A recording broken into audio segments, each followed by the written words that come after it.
안녕하세요. 신우 때문에 결혼 생활에 종지부를 찍게 된 30대 여성입니다. 신혼 때부터 다른 사람도 아니고 대책 없는 신우 때문에 마음고생을 해왔는데 이번에 신우가 제대로 사고를 치면서 제 인생까지 비비꼬여 버렸어요. 누구 하나 저한테 제대로 사과하는 사람도 없고 속 터지네요. 남편하고는 지인의 소개로 만났습니다. 남편은 요식업 종사자이고 저는 직장을 다니는 평범한 회사원이었어요. 사귈 땐 몰랐는데 살아보니 남편이 좀 우유부단하긴 한데 그래도 정말 사귈 땐 몰랐으니 결혼했습니다.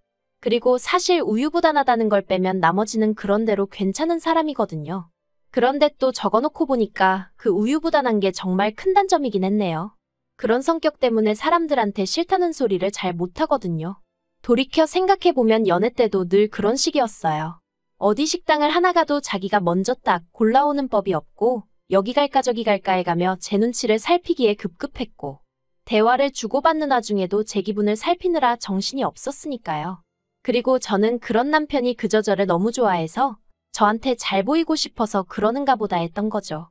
하지만 그게 그냥 원래 타고난 성격이었고 정말이지 그로 인해 제가 이렇게 힘들 줄은 몰랐습니다.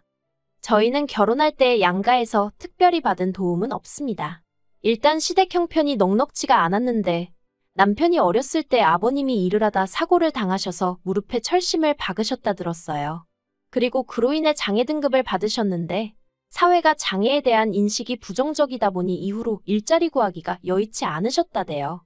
그래서 저희 결혼할 때도 그렇고 지금까지도 그냥 아는 분들 통해서 조금씩 소일거리 받아다 하고 계십니다.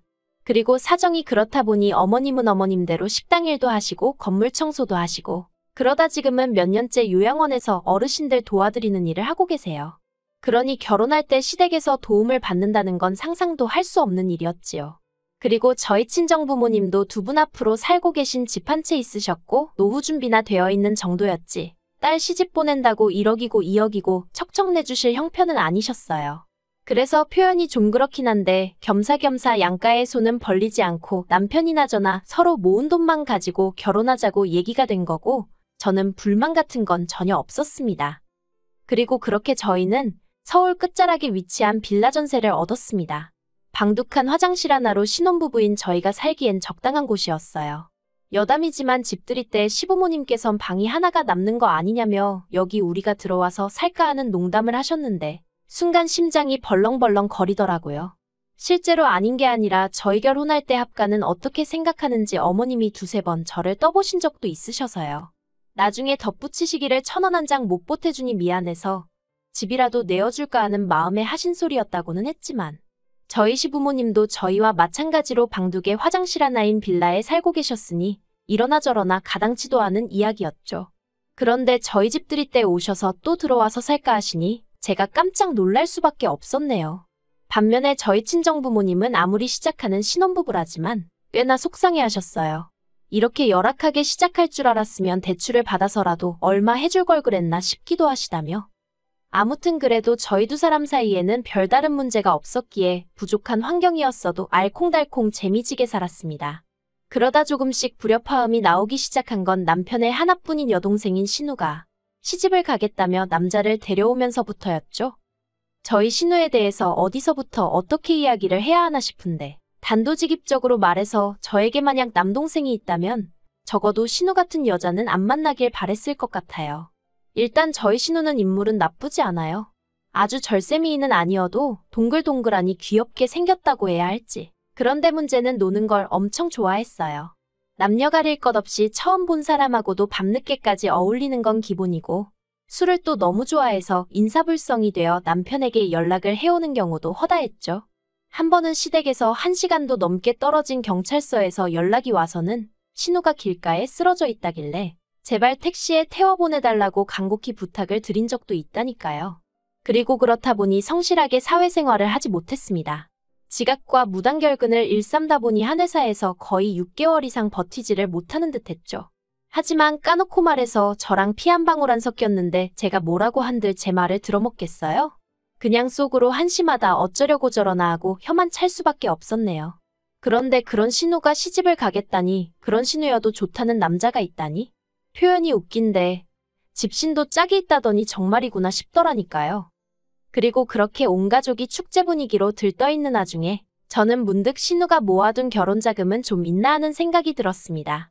그래서 제가 신우에게 아가씨는 돈 좀 모아뒀냐고 물으니 신우가 금세 안색이 어두워져서는 실은 자기도 그게 고민이라더니 한다는 말이 모아둔 돈이 하나도 없답니다. 시매부한테는 그래도 한 5천은 모아뒀다고 거짓말을 했는데 그걸 어떻게 수습을 해야 할지 모르겠다면서 어쩌면 좋겠냐고 되려 저에게 묻더라고요. 그래서 제가 그걸 어떻게 알겠냐고 왜 그런 거짓말을 했냐니까 처음엔 잘 보이고 싶은 마음에 그랬는데 어느 순간 걷잡을 수가 없어졌다나요. 정말이지 어이가 없어서. 그런데 더 어이가 없었던 건 옆에 계시던 시부모님께서 저더러 그러지 말고 모아둔 돈 좀 없냐는 거예요. 결혼한 지 2년밖에 되지 않은 시점이었고 결혼할 때 서로 있는 돈 없는 돈 싹싹 긁어서 전세를 구했는데 모아둔 돈이 있으면 얼마나 있었겠어요. 그래서 없다고 했더니 어머님께서 저더러 살림을 어떻게 하길래 모아둔 돈이 없냐입니다.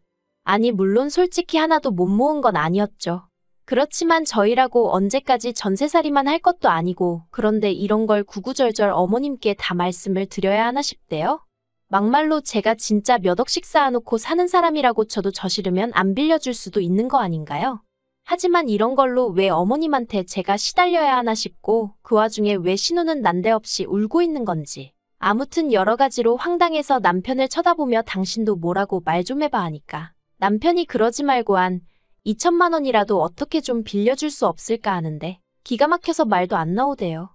그래서 2천만 원이 어딨냐고 됐다고 그러고는 신우한테는 미안하지만 돈도 없거니와 가족 간에 돈 거래하는 거 좋은 생각은 아닌 것 같다고. 그리고 이참에 남자친구한테 솔직히 털어놓고 결혼하라고. 세상에 영원한 비밀이 어딨겠냐 했어요. 그랬더니 신우는 또다시 대성통곡을 하고 어머님 아버님은 제가 당신들이 가진 게 없으니 어른 무서운 줄 모르고 저렇게 주제도 모르고 나서는 거라대요. 분명히 말하지만 저는 신우가 파혼당하길 바라고 그런 소리를 한 것도 아니었고 정말 도와줄 능력이 되질 않았어요. 그리고 솔직히 신우가 돈을 어느 세월에 갚아줄지 믿음도 없었고요. 그런데 이 일을 계기로 소위 저는 시부모님에게 단단히 찍혔고 아무튼 그래도 어쨌든 신우는 그 남자친구하고 결혼을 했어요. 그리고 시부모님 말씀으로는 해가는 게 없어서 아주 밉보였다며 그게 다 제 탓이라는 듯이 말씀을 하셨는데 솔직히 전 억울했죠. 굳이 따지자면 시집갈 나이가 되도록 돈 5천도 안 모으고 탱자탱자 놀아댄 신우 잘못이지 그게 어째서 제 잘못인가 싶은 게. 하지만 팔은 안으로 굽는다고 제가 아무리 논리적으로 따진들 어머님 아버님이 그러니 말이 옳구나 하실 것도 아니고 그래서 저도 그냥 뒤에서 저를 뭐라고 욕하시던지 그러려니 하고 넘겼습니다. 한편 옆에서 지켜보고 들려오는 신우의 결혼 생활은 행복하지 않아 보였어요. 즐거워 보이지 않았죠. 듣자 하니 어지간히 어려운 시부모님을 만난 모양이었습니다. 게다가 시매부가 신우 단속을 어지간히 했는지 툭하면 남편이나 저를 팔아 친구들을 만나러 가더라고요. 솔직히 신우가 하는 거짓말에 알리바이로 쓰이는 게 싫었지만 그렇다고 제가 시매부한테 일일이 말해주기도 그렇고 그래서 남편에게 당신이야 어떤지 몰라도 나는 신우가 날 팔아먹는 게 불편하다 했습니다. 나중에 혹시나 무슨 일이라도 생기면 시매부 입장에선 나랑 신우가 한통속이라고 오해할 수도 있지 않냐고. 그런데 나는 뭐가 됐던 간에 남의 가정사에 조금도 얽히고 싶지 않으니 당신이 신우에게 자리하기에서 나는 팔지 말라고 얘기 좀 해달라고 부탁을 했죠. 그러자 남편이 기껏 한다는 소리가 제 친동생이어도 그랬겠냐대요. 제 친동생이어도 그렇게 매정하게 말했겠냐고요. 그러면서 저더러 네 가족 내 가족 선 긋는 것 같다며 서운하다 하는데 정말이지 이제 와서 말이지만 답답하고 갑갑한 일들이 한두 번이 아니었습니다.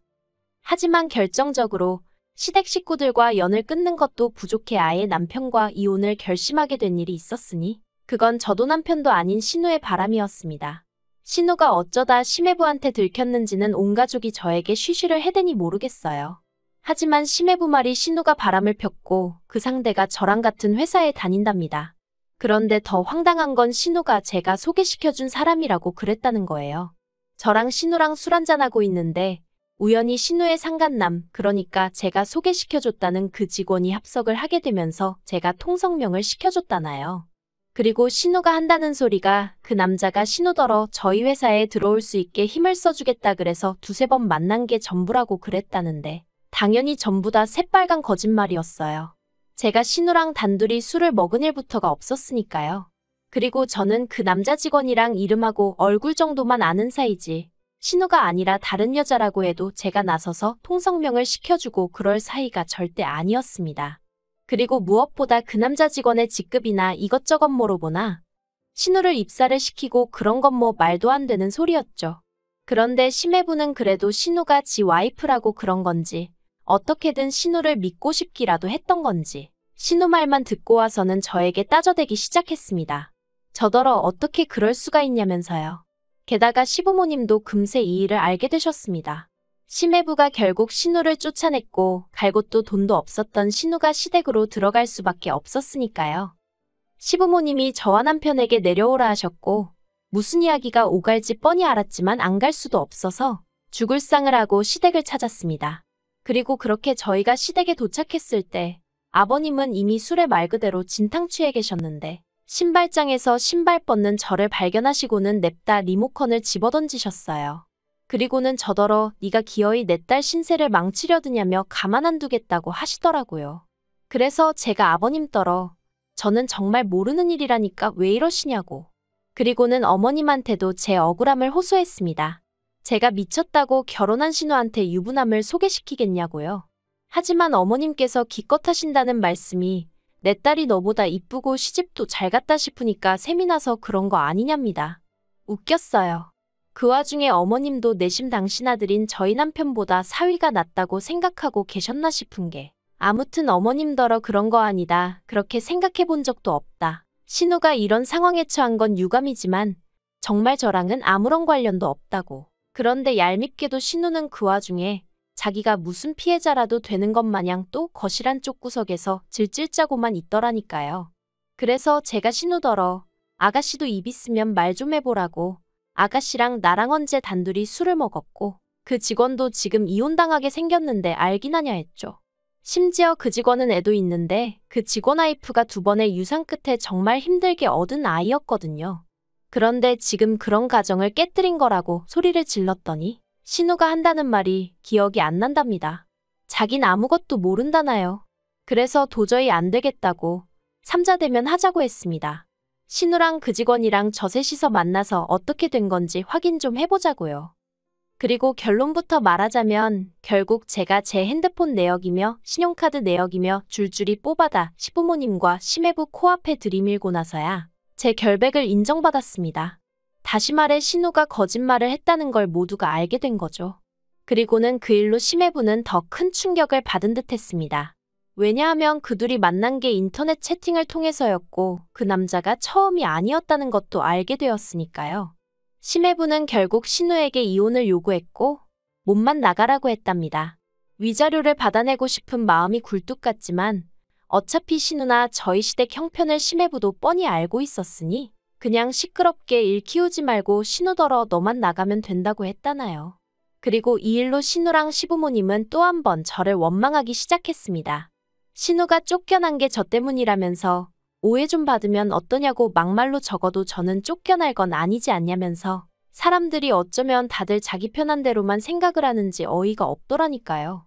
그런데 그런 와중에 저는 낯선 번호로 전화를 받았는데 그 직원 와이프였습니다. 짜증나게 한다는 소리가 제가 소개시켜준 거냐는 거예요. 이땐 정말이지. 솔직히 그 와이프도 어떻게 보면 불쌍한 피해자인 건데 저도 저대로 계속 시달리던 중이라서 말이 곱게 안 나가더라고요. 그래서 한 번만 더 제대로 확인도 안 해보고 헛소리하면 명예훼손으로 고소하겠다고 엄포를 놨습니다. 그리고 나한테 이럴 게 아니라 상간녀 소송을 하든 뭐라든 당신도 당신 할 일을 하라고 했죠. 그리고 결국 이 일은 제 결혼 생활에까지 영향을 미쳐 저희 부부 또한 이혼 이야기가 나왔습니다. 정확히 말하자면 제가 먼저 남편에게 이혼 이야기를 꺼냈어요. 이 집안에서 내 편은 하나도 없다. 당신마저 당신 동생이 불쌍해서 어쩔 줄을 몰라 하지 않냐고요. 그러니 이쯤에서 나는 놔달라고 했습니다. 시부모님하고 당신하고 신우하고 넷이 똘똘 뭉쳐 한번 잘 살아보라고. 나는 그만 빠져주겠다고요. 그런데 어이없게도 제가 모든 걸 자포자기하는 심정으로 이혼 이야기를 꺼냈더니 남편이 자기가 미안하다면서 한 번만 더 기회를 주면 안 되겠냐대요. 자기도 그렇고 시부모님도 그렇고 신우가 원래 거짓말도 잘하고 그러는 거다 알고 있었는데 그래도 용케 좋은 남자 만나서 결혼도 했고 그렇다 보니 어떻게든 그 결혼이 깨지지 않았으면 해서 차라리 신우 말을 믿어주고 싶었다나 어쨌다나요. 황당해서 처음엔 뭐라고 말도 제대로 안 나왔어요. 100번 양보해서 피는 물보다 진하다고 신우를 지켜주고 싶어 그랬다? 이해할 수 있다 쳐요. 하지만 저는 무슨 죄냐고요. 그리고 이번에 그냥 이렇게 넘어갔다가 막말로 이런 일이 또 있지 말란 법이라도 있나요? 그리고 지금은 애도 없지만 애까지 생긴 마당에 제가 이런 일을 또 겪는다고 생각하면 그땐 정말 이혼하기도 쉽지 않을 거고 제 억울한 마음은 누가 알아주냔 말이죠. 그래서 안 되겠다 했어요. 이혼해달라고 아니면 긴 싸움이 될지라도 소송하겠다고요. 솔직히 이혼한 지금도 그때 일을 떠올리면 아찔하고 짜증도 나고 그래도 여유가 좀 생겼는지 헛웃음 정도는 지을 수 있게 됐습니다. 이후로는 들은 이야기는 별로 없어요. 다만 남편 가게는 왜인지 폐업을 했고 그 직원은 회사를 관뒀죠. 신우 한 사람으로 인해 저도 저지만 몇 사람의 인생이 어그러진 건지 그래도 시부모님은 여전히 하나뿐인 딸이라고 아픈 손가락이라고 감싸고 돌고 계시려나요? 어쨌든 이제 신경 쓰지 않으렵니다. 이래서 결혼할 땐 배우자간만 볼 게 아니라 부모도 보고 형제도 보고 그 친구들도 보라는 건가 봐요. 비싼 값 치르고 인생 공부 안 셈 치려고요.